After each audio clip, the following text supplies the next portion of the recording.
Genius, billionaire, playboy, philanthropist. Tony Stark एक ऐसा नाम जो इनोवेशन, दौलत और थोड़े से घमंड के लिए जाना जाता है। स्टार्क इंडस्ट्रीज के हेड होने के नाते उन्होंने अपने पिता की विरासत को आगे बढ़ाया, मिलिट्री के लिए एडवांस्ड हथियार बनाकर। टोनी के लिए लाइफ एक पार्टी थी, नए नए आविष्कार, खूबसूरत साथी और मजेदार बातें। उन्हें क्या पता था कि किस्मत ने उनके लिए कुछ और ही सोच रखा है, उनकी बेफिक्र जिंदगी से बिल्कुल अलग। अफगानिस्तान में अपनी लेटेस्ट मिसाइल द जेरिको को दिखाने के लिए एक रूटीन ट्रिप पर टोनी के काफिले पर हमला हो गया। 10 रिंग्स नाम के एक आतंकवादी ग्रुप ने उन्हें बंदी बना लिया और अपनी ही कंपनी के हथियारों से वो बुरी तरह घायल हो गए। जैसे जैसे उनके दिल के पास धातु के टुकड़े बढ़ते गए, उन्हें अपनी मौत का एहसास होने लगा। ये कोई बिजनेस डील नहीं थी, जिंदगी और मौत की लड़ाई थी। ये जिंदगी और मौत की लड़ाई एक अंधेरी गुफा में कैद टोनी की कुशलता उनकी जीवन रेखा बन गई। अपने साथी कैदी डॉनिक सिन के साथ उन्होंने एक प्लान बनाया, न सिर्फ बचने का बल्कि सब कुछ बदलने का। धातु के टुकड़ों और दृढ़ इच्छा शक्ति का उपयोग करके उन्होंने छर्रों को दूर रखने के लिए एक शक्तिशाली इलेक्ट्रोमैग्नेट का निर्माण किया।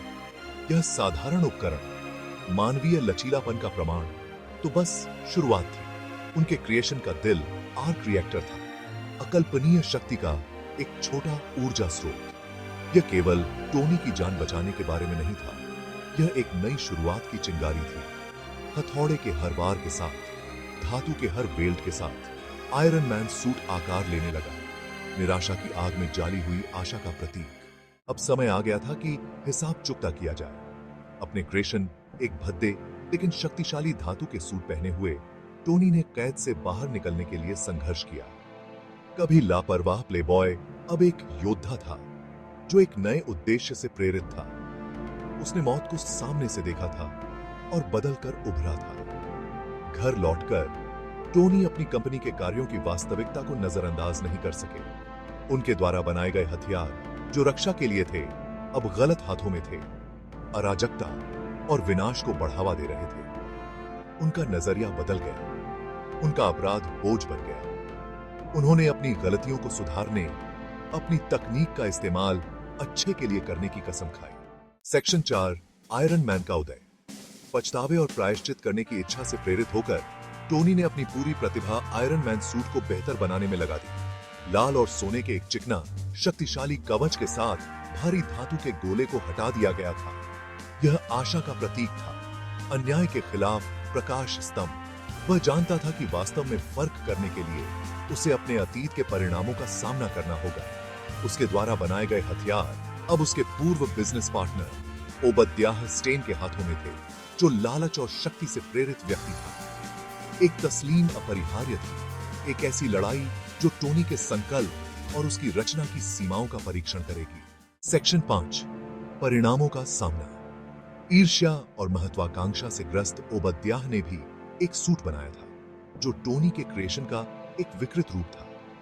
लड़ाई शुरू हो गई, आदर्शों और तकनीक का टकराव, भविष्य के लिए ही लड़ाई। निर्दोषों की रक्षा करने की इच्छा से प्रेरित टोनी ने अपने पास मौजूद हर चीज से संघर्ष किया।